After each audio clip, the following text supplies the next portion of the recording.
Ladies and gentlemen, the participants are from the Runway Film Forum. Their artist name are Lui Ngai Ni.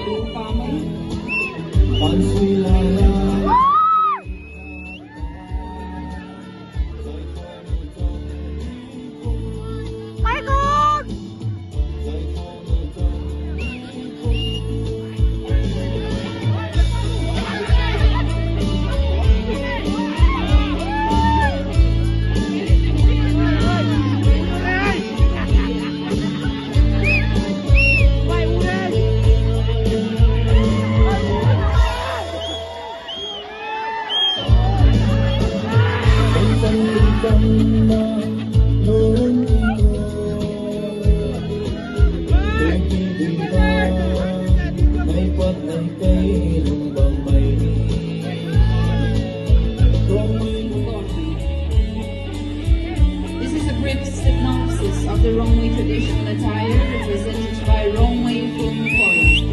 Runway traditional attire, a masterpiece, meticulously woven in perfect freedom, with a nature proudly depicting the past and glory. The first presentation showcased combat gear adorned by warrior in warfield, while defending the land from threats and the integrity of the tribesmen. The beautiful lady adorned with colorful patterns and items is an embodiment of the various elements closely associated with creations normally worn while performing elements. Each step system prepared with patterns during festivals.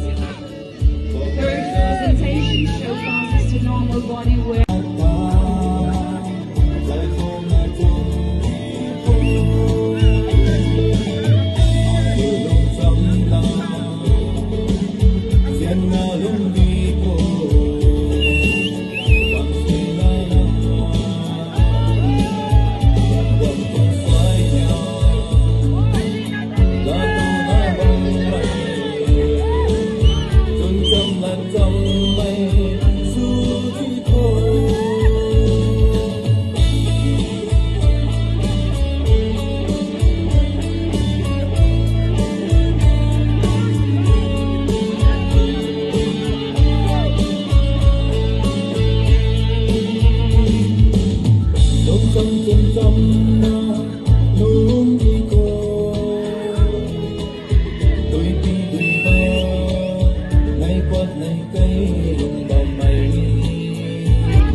Once again, ladies and gentlemen, the modelers here are from the Runway Film